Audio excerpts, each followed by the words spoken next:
mainstream brands are contributing to, the eco and environmental. And then we're pushing more into the healthy fashion, the health and wellness fashion apparel, which is slowly launching, but really all brands are playing a role in one way or another to healthy fashion. But what my work does is I sort of create a holistic view of how we can create many, many different aspects and many different components into creating a healthy fashion brand and a healthy fashion wardrobe. So that's why when you say, it's such a new approach, fashion for health. And it's very true. I've spoken with fashion industry professionals, and they say, I've been in this business for decades and I've never linked health with fashion. It's just not a very common approach, especially within the fashion marketing industry.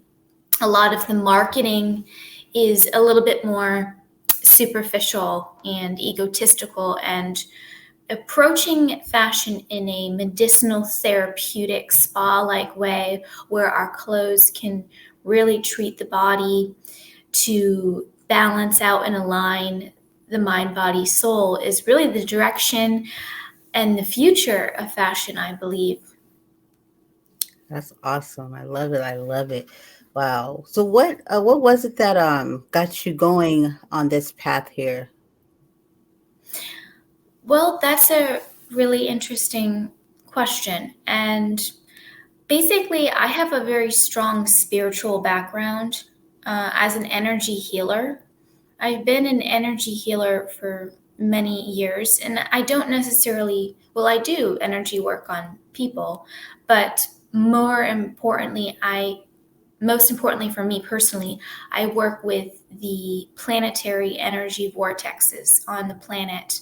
Some of the energy vortexes you may have heard: Lake Tahoe, Joshua Tree, Mount Shasta, Monterey Bay. Those are some on the West Coast, but they're energy vortex around the world.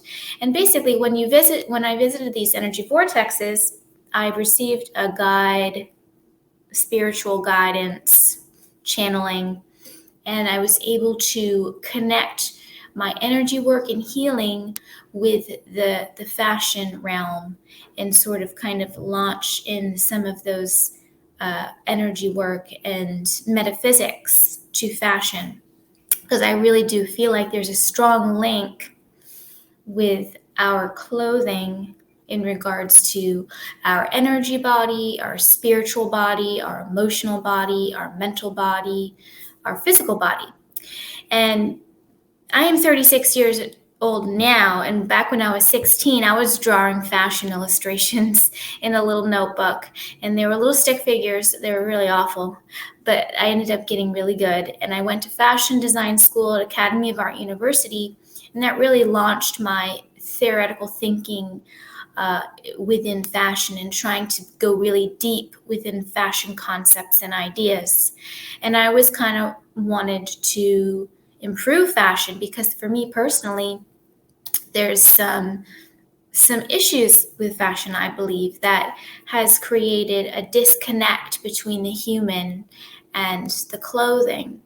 And I believe that there's a sacred connection that we have with our clothes that we can find when we activate the consciousness of fashion and activate our own enlightenment and connection with our wardrobe and with other people's wardrobe. So really what really started and launched this project and the book and my work, Healthy Fashion Campaign, was my love of fashion. I've been in the industry for many, many years, working fashion retail, visual merchandising, styling, retail management. I produced a fashion show. I've launched a little small handmade fashion brand. I've done all sorts of fashion. I had launched a fashion blog. I had done all sorts of things in fashion. And then as well, I lived and worked in monasteries and ashrams, having a very strong spiritual background in yoga and meditation. So I really wanted to combine and have that parallel between improving fashion in a way where we can sort of use it on a therapeutic level. And I love alternative healing remedies. I'm a big fan of Hannah Kroger. She's a master herbalist and healer, the late Hannah Kroger. I've read lots of her books, so I have a very strong interest in alternative healing. So that also, in combination with my spiritual work, my energy work, and then my love for fashion. I love trends. I love all kinds of things within fashion. So yeah, I would say so. That was it. I love it. I love it. And I love that your spiritual connection. I find it lately, because I'm really into tune with like in our energy. Like I get really like nerdy about it. Like I tell people like we're like energy, like literally, right? Like literally, you can't destroy energy. You can't create. People are like yeah, okay, and I'm like literally we're energy. We're and having a human experience. So okay, forget it. It's like a connect. It's like and I think everybody has it too, but they're just not aware. They're not conscious to it. They're like, "Oh, what was that?" Or, because we weren't really, conditioned to be in touch with that part of us. So I really dig that you are very spiritual and into you brought that into your business. And that's pretty neat. Really neat. Thank you. Yes. And Most, it really comes down to multiple different aspects of fashion. It's a multi-dimensional way of perceiving fashion. Fashion for the mental body, the spiritual body, the energetic body, the physical body, the emotional body. And I talk a lot about um, plant-based fabrics being very pH balanced and giving us that plant human connection. I talk a lot about ergonomic fashion, the details of our garment and how when placed on the body, they can support the body or they can actually hurt the body based on whether or not it's too tight or there's a scratchy zipper or there's something just not ergonomically correct on the body. And ergonomic design, I believe, is definitely found in some of the luxury fashion departments.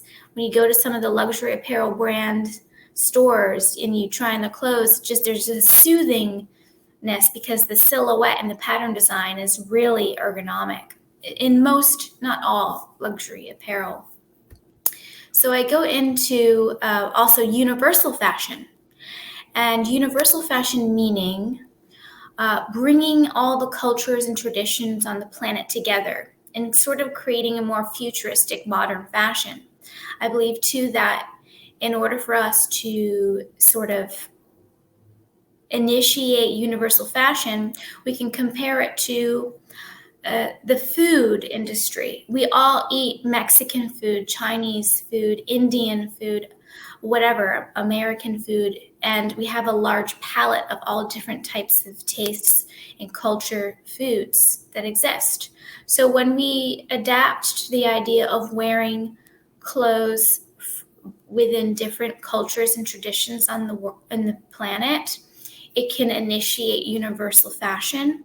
As well too, we really do have to advance and modernize fashion in general. And this can be contributed just in our own wardrobe. I know for me personally, I love basics. I love just fashion basics. I love athleisure and minimal wear, but I love to dabble in different style genres too, yeah. because I feel it expresses different forms of my personality and different archetypes, the Jungian archetypes. It expresses different Jungian archetypes that are within me. So there's definitely a philosophical and psychological aspect to healthy fashion in order to heal the mind, body, and soul. Yeah, definitely, definitely. And I'm taking it. That's why people like when they get makeovers or when they're at their best, dressed, really nice or in what they like, it changes their whole like vibe and attitude and because they're really like are because I know for me, I wouldn't even want you to see, but I have a lot of clothes to the point where when I'm going through clothes, it's like shopping all over again. I'm like, oh, I forgot I had this. Forgot I had this. It became a little problem, but it meant so much more to me than what people thought. Like I have my own little style, and I kind of just go with my vibe or my mood that day, and it's just it's kind of, I don't know, it's always been that way, but I'm not obsessed, but I'm very connected because it shows my personality. You can tell who I am kind of through what I wear. Yes, Yeah. I can tell that you have a very strong fashion presence. And I do believe that we can honor everyone's style, whether they even like fashion or not. Some of the most anti fashion people are actually the most fashionable Yeah. because they're showing a sense of eccentricity and quirkiness. And I find that to be really interesting, especially people that repeat outfits. I know that a lot of times we're trying to normalize repeat outfits, especially on Instagram when everybody's taking pictures of themselves every day. We just don't have enough outfits. But I have been in your shoes where I've had loads of clothes and it was part of what I needed at the time. And now I'm sort of in the phase where I'm kind of more minimal, but I'd like to get more pieces. I'm really ready to make a more statement with more fashion. So I think it's good to embrace Zen wardrobes, and it's also good to embrace fashion wardrobes that have a lot of clothes. Some people just need a lot of clothes. it Yeah. just it just Yeah. is that way. I don't know if I need them, but I just surely can't, pass up the aisle. I'll try to turn away, and I'm just like, I'll just end up right over there. And sometimes right on the spot, I'll see something and I've never worn that style to be a completely, like how you're speaking of different, like cultures and different, never considered wearing it before, but then I'll like look at it. And I'm like, I think this could work. Yes, yeah. Well, I believe you're being in tune with the uh, process of fashion and you with your connection with your wardrobe. You're really tuning in, and I think it's a really important piece to have that strong connection with our wardrobe. It happens with everybody because it's our sense of survival. We have to wear clothes. It's a part of who we are. So no matter what, this connection that we have with clothes is ancient, and it's also healing because the energy and the vibration and frequency of material is an important aspect of what I talk about with my fashion. And as you had said, we're all just energy, and the materials are really energy, especially plants, because the the plants carry a spiritual essence. The petroleum synthetic fibers don't carry the spiritual essence as much because it is fossil fuels made from bones that have been what is it called, processed over time. Animal bones and whatnot processed over time. So the oil is a bit more acidic for our bodies, and I always address the idea of wearing pH balanced plant fibers for our clothes, at least the undergarments and the first layer pieces. And I still wear polyester. It's part of our life, and it's very hard to get away from polyester, especially in colder climates, because in colder climates, there's not a lot of outerwear apparel that is 100% plant-based. But we are getting into different alternatives, like cattails. Cattail plant is a weed found in North America, and they're using the fluff of the cattail plant for insulation, as well as capic nut on the tree. There's a fluff in the capic, and that can also it is used as a thermal insulation. And there's a whole assortment of different alternative fibers that are being produced and developed in the textile industry because Mhm. our dependence on petroleum oil is going too far. And what you've noticed in other industries, even the car industry, they're trying to develop a plant-based rubber for the tires using dandelion roots. Like it's going far where we need to start being more plant-based in every industry because we can't just keep Yeah. cracking into the earth and sucking out the oil out of the planet. Yeah, that's very true. Well, it's nice to hear that there's people out there that actually care to find a different. I was getting worried for a minute there. I was like, I don't think anybody's finding out a lot of the things that clothes were the soccer, like materials and things that we put on our body. Like everything seems to be unhealthy. So, but I'm starting to see here plant based so much more with everything, food, everything. So, but that's nice to hear that there's people that even with their garments. So And we appreciate and that. I, and I will mention, Brandy, we can go organic, and we're organic, or we can go low impact. There's lots of low impact dyed fabrics, but who has the time to research and locate and find eco-sustainable fashion?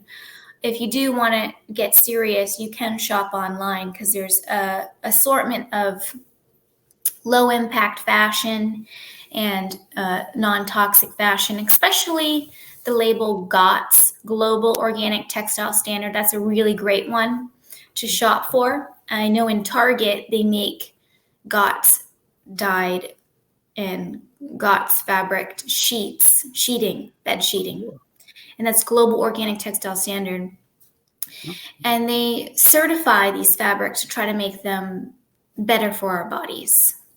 And if you can't afford organic, I just would say plant-based: cotton, linen, rami, hemp, bamboo, tencel, lyocell. And if you want to wear fabrics that are less toxic too, sometimes if the dye is a little bit, I mean, I wear all colors, I wear everything. But if you wear lighter colors, sometimes the dyes will not seep in more into and bleed more into the skin. So sometimes wearing lighter colors will help. But okay. I would say too, and I would suggest, if anything, even if you wear polyester, just make sure it's ergonomic. That's very Mhm. comfortable for the body. You know, a lot of times too, when we wear these polyester fibers, we're sweating, we're itchy, we're uncomfortable. So being able to pick correct synthetics that Yeah. are not uncomfortable is important. Yes, most definitely. Have to wear it all day. You're like, oh. Well, well, I know that within what you do, putting this that the healthy fashion that you create and develop connections with your clients. How has that played a part? Like, what has that experience been like, and how have you seen what you do transform someone and yeah, transform the way they feel and the way they think? Well, I've gotten lots of reviews from my book, Healthy Fashion, and they have outright said, I'm going to think about fashion in a new way. I am no longer thinking about fashion how I used to. And one lady in particular, she had said, this should be really a guide for all. This book should be a guide, and she's going to develop 4 articles alone for the book. She's creating a series of articles, and she's breaking the book into 4 parts, and she's writing an article in 4 parts about the book, Awesome. which to me is an honor because Awesome. But I do believe right now at this point, I'm not consulting directly, and I know I need to start launching that, but right now I'm not doing consultation. But from the feedback that I have received so far, there's just so much time and energy here. But from what I've received so far, people have been very excited, very eager and inspired about fashion. There was another person that had approached me on Instagram and tagged me based on a other podcast I was on, and she goes, "I've never heard of this before. This is so interesting. I'm going to get the book, or I'm going to think about healthy fashion."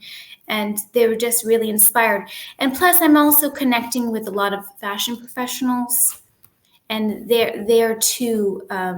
They're saying there's not a lot of fashion literature on this topic. So right now, I'm in the development stages of really launching healthy fashion and trying to reach out to the community and people like yourself, Brandy, and really just try to make it a topic that is for everybody, for fashion consumers and fashion professionals, because it's not just a topic for fashion professionals. If the fashion consumers approach this and we fix our own wardrobes, it's going to carry out into the industry and everyone will be influenced. Yeah. I'm thinking about like kids too. Like parents will start, looking at, how they shop for children, and Yeah, that's really, it's not like it's happening. There's tons of, if there's a popular non-toxic organic apparel brand, it's going to be children's wear.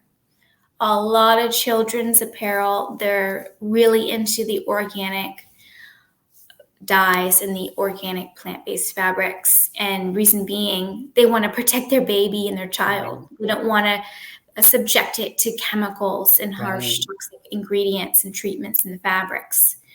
So you did bring an important point. Children's wear is really actually one of the most prominent industries that's taking health and fashion very seriously. Yeah, most definitely. That's amazing. It's like a sweep, like, worldwide, like it's for everyone, because you know how people feel about their animals and stuff too. So I can totally see, people, have they like to dress their animals and things like that. Really, you know, taking it there too. I could see a market for that. So most Yeah. definitely, yeah. Because I'm sure that it's if it's not healthy for us, then it wouldn't be healthy for animals, correct? No, yeah, we have to protect the animals. Yeah, most definitely. Definitely. I love it. I love it. Love it. So tell us more about so your book. So how Uh-huh. is that so did you did this come about like what am I trying to ask? What at what point did you decide that okay, now I'm going to create this book, and did you know exactly what you wanted to portray in it, or how did you go about when you were writing it? So I was actually living in a monastery, a Buddhist monastery called Bhavana Society. I was a kitchen manager slash chef. And the head lead monk there, it was kind of a renowned author. He's kind of a renowned author, Bhante Gunaratana. So he has like dozens of books that he's published. And I really was inspired by him and really wanted to write this book. And he triggered my inspiration of writing it. Prior to living at that monastery, a couple years later, I was working in retail, and I thought to myself, while I was working retail and doing my handmade fashion brand and my fashion news media site, I was like, I really want to address some of these ideas and concepts in a book. and it was going to be a coffee table book. But then it ended up, I did a ton of research, and I'm like, no, this is not going to be a coffee table book. This is going to be a real reference manual. But it was at the time that I was living at the monastery, and I ended up leaving the monastery and moving to Mount Shasta, California. And I got really connected to the energy vortex at Mount Shasta. Mount Shasta is an energy vortex. It's a very spiritual place. I don't know if you've heard of Mount Shasta, but I would go. It's an incredibly touristy area, and there's an incredible amount of high energy, high frequency in Mount Shasta. People actually connect with their higher self. There's also been said paranormal activity there, UFO sightings, and all sorts of folk tales and ancient races that are affiliated with the mountain, Native American mythology and whatnot.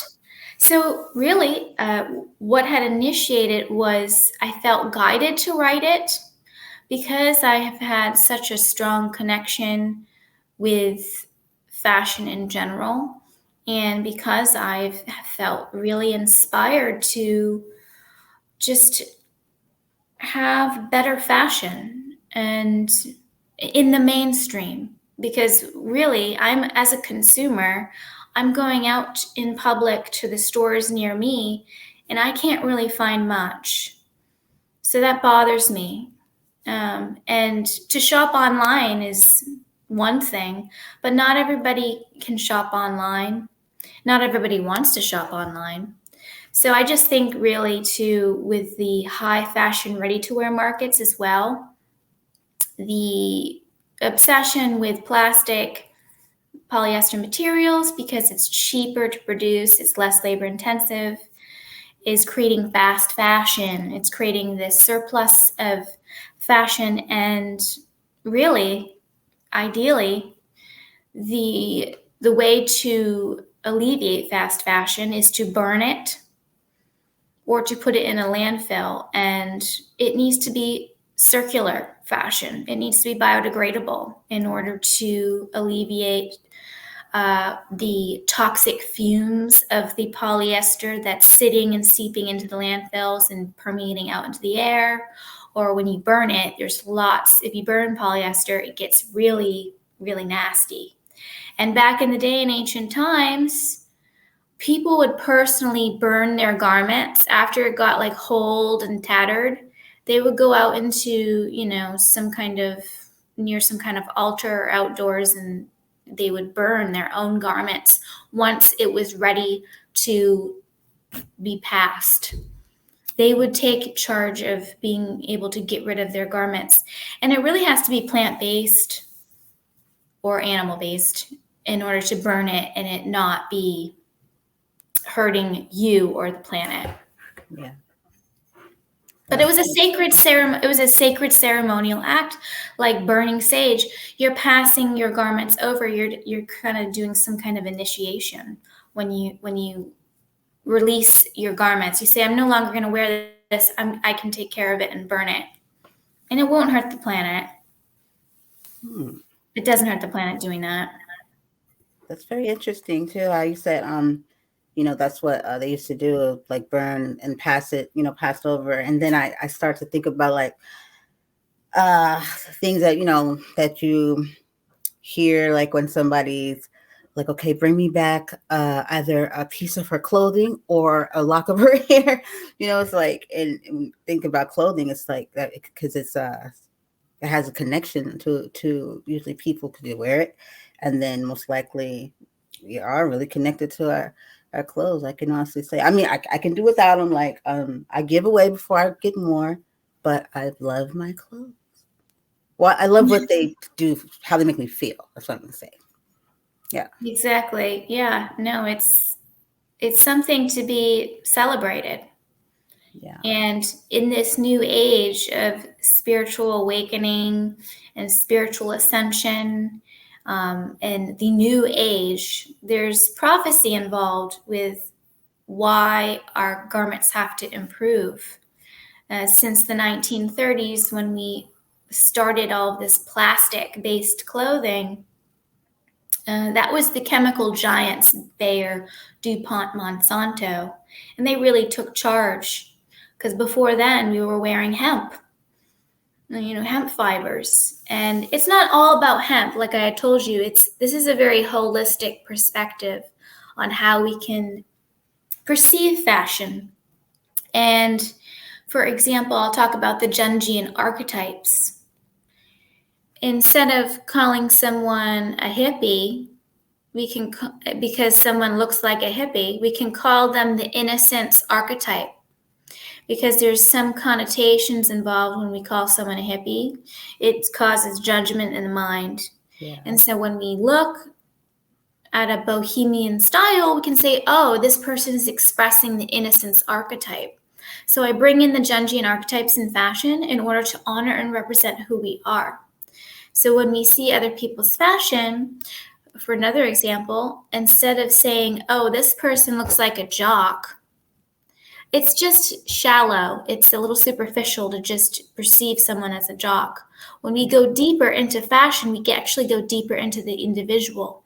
And we can see the jock as the hero archetype or the adventurer archetype. And we can really embrace these Jungian archetypes and how people dress, because it supports our own expression and our own honor of ourselves when we can honor other people in how they dress. Yes, I love it. I agree.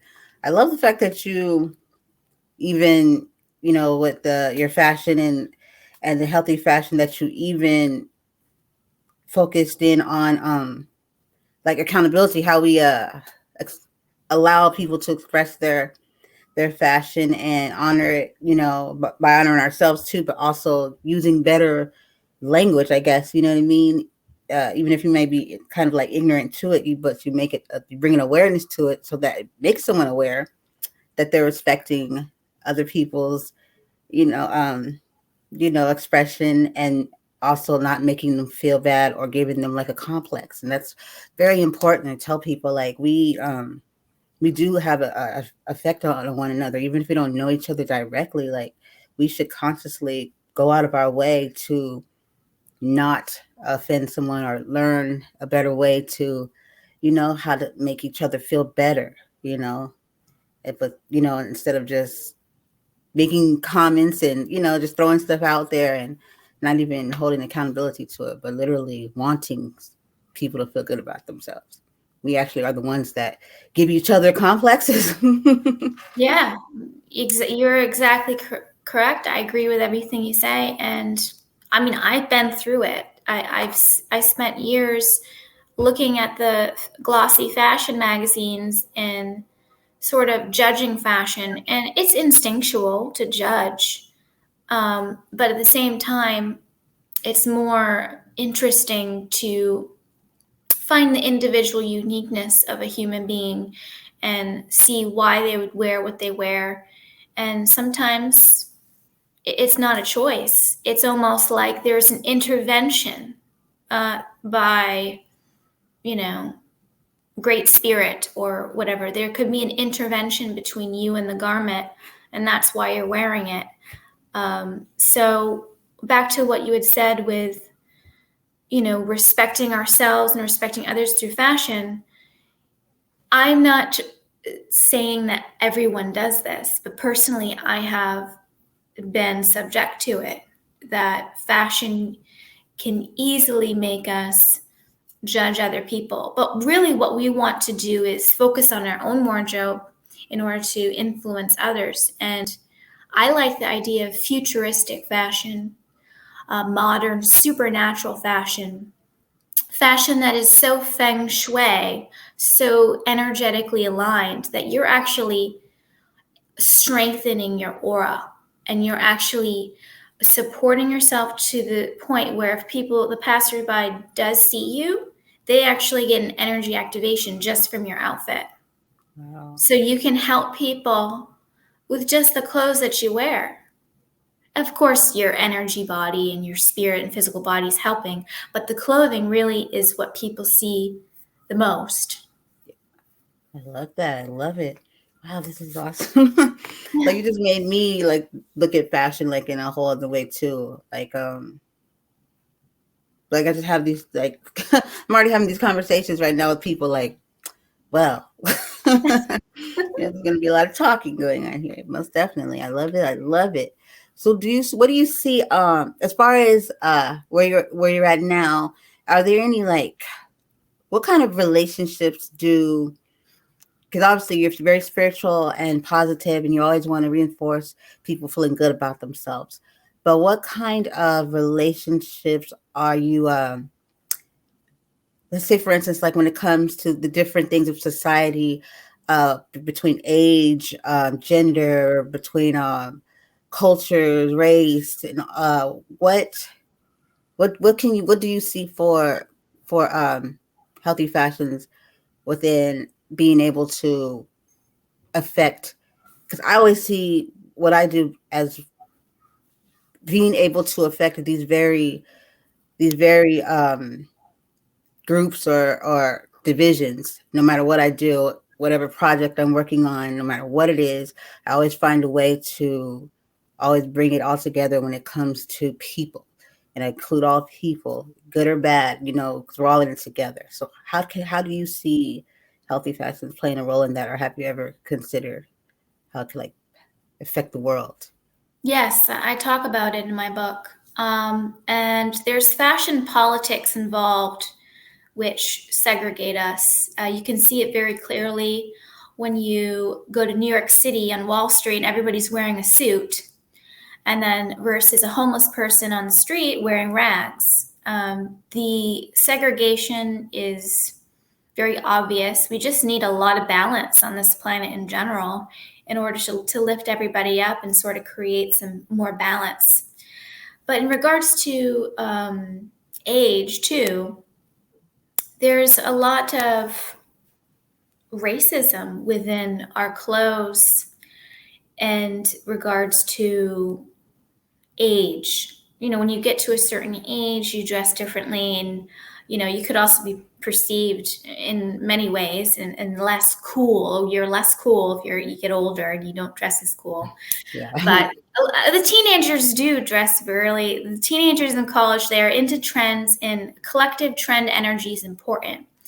And my grandma, she would go to Fashion Bug, a retail shop, and she'd shop in the junior section and in the younger section, and you wouldn't even know it was for a younger generation. She could just pull it off.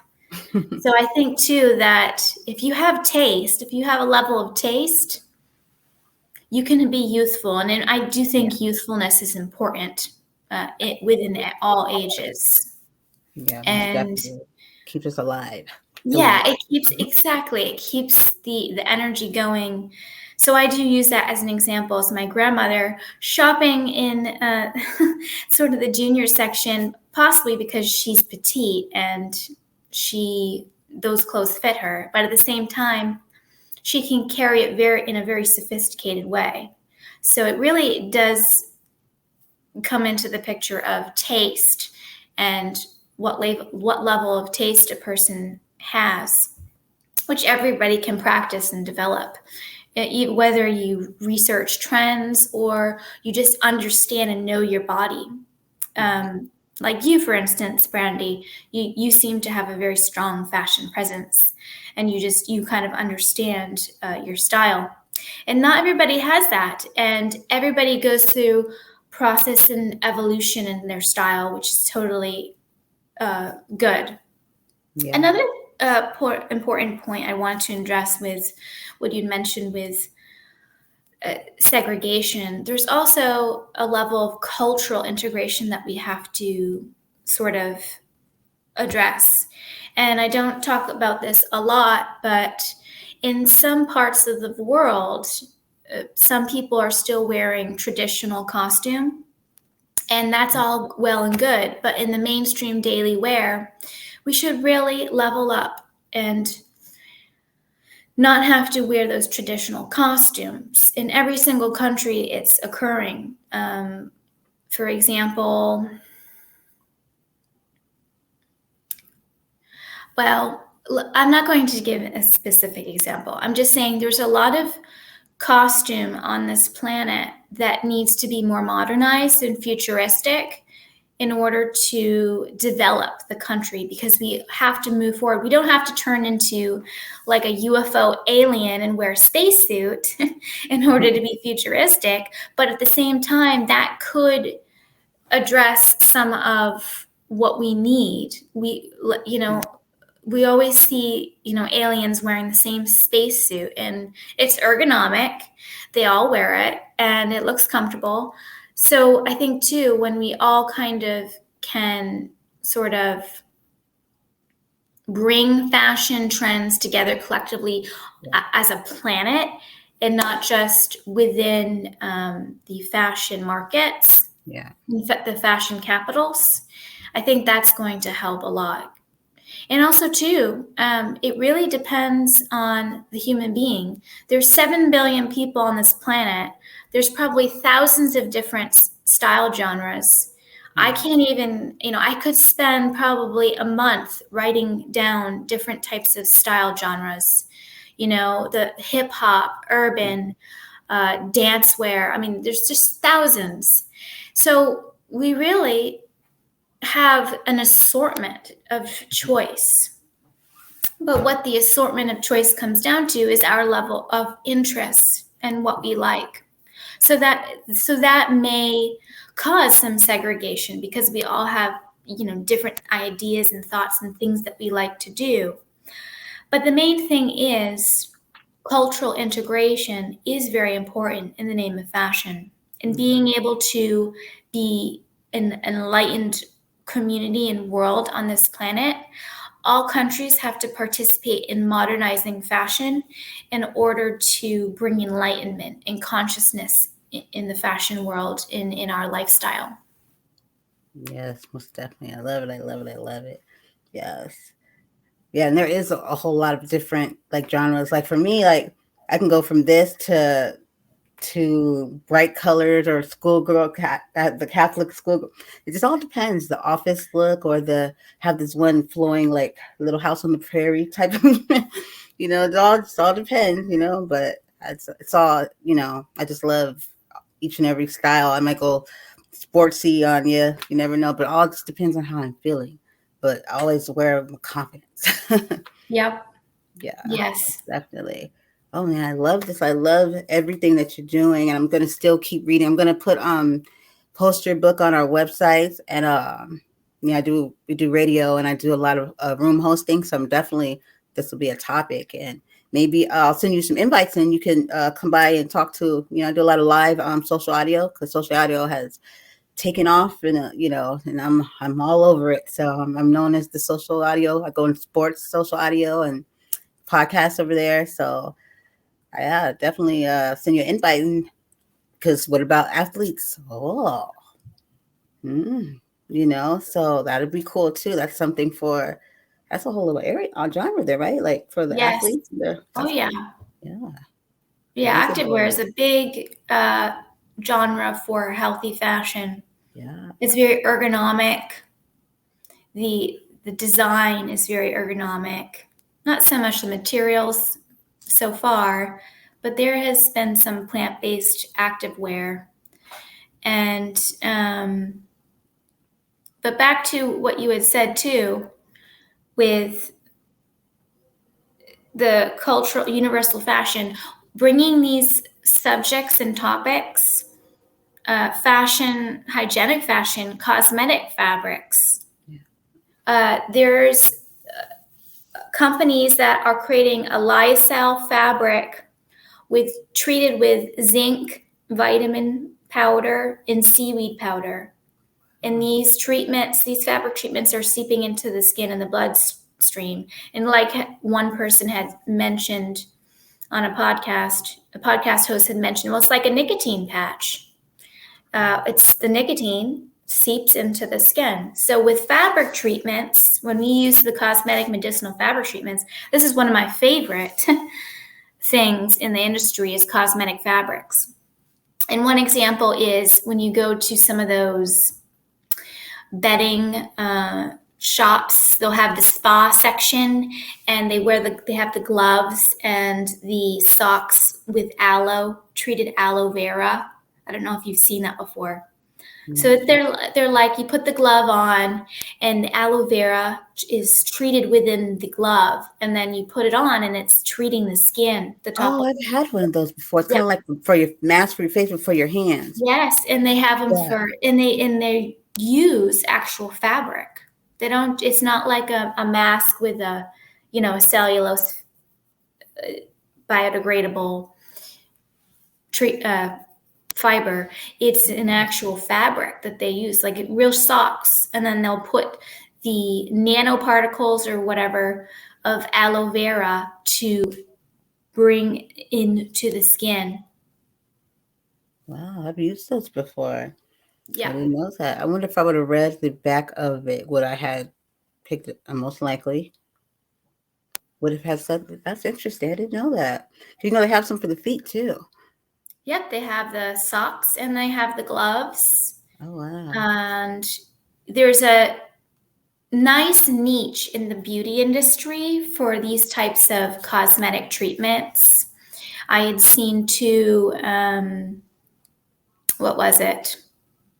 Heel socks and everything. But really, what we can do too is take fabrics and help support our meridians in the acupressure points of the body. So there's a pair of sandals that you can wear that stimulate all of the acupressure points on the foot, like a massage, and that's one form of healthy fashion. So there's so many different directions that we have discussed, Brandy, and Yeah. so many different directions that healthy fashion we can Yes. take, which is very exciting to It me. is. It is. Like nobody would ever have thought, like I didn't even think I just, that it was gonna, go to hit so many different like life changing. It's like a whole different lifestyle. Yeah. Yes, it's a whole different lifestyle, and it's going to happen with or without me. This is a spiritual ascension, spiritual awakening on the planet where we Yeah. all need to become more futuristic, advanced, modern. And the planet itself at this point is not as advanced as it should be. It's very clear. I mean, with all the toxic and pollution and everything. So it's going to happen. I don't know, if it could happen in a week. There could be a large fast trend happening, or it could happen in a few years, but it's happening. It's already happening.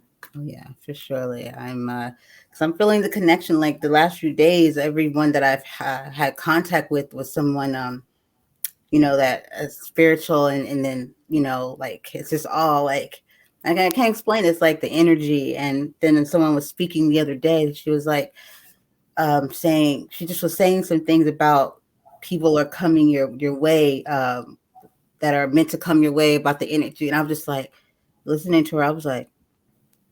And then as she's saying it, I'm like everybody that I had been on a show with lately or talking to, it's just all been like just in it, just like an awakening. And no matter what they're doing, whatever their field they're in, it's just like they're on this journey, and it's like you can just feel it. That's great. Well, yeah. That's inspiring. That's inspiring. I mean, clearly too, with your show and your work and how you relate with your audience and how you relate with me, I can see that you're definitely on your own path of spiritual awakening. That's for sure. Oh yeah, most definitely. I just I'm on this like love vibration, where I just want to just spread love no matter where I can. I feel like it's so much bad going on, so much bad around, but it's just as much as good too. But we just focus our energy on the bad, and that's why people don't see the hope, or they're like, it's just too much. And it's like, no, that's because that's where the energy is focused. We have to override that, and just Well, where are you from, by the way? San Diego. Oh, yeah. So you should visit Joshua Tree desert. It's an hour away from Palm Springs. And Joshua Tree is a preserve. It's a desert full of the Joshua Tree cactuses, and it's a very, very known place of spiritual awakening, and energy activation will occur when you go. It's an energy vortex. If you Google Joshua Tree energy vortex, you will see a bunch of information.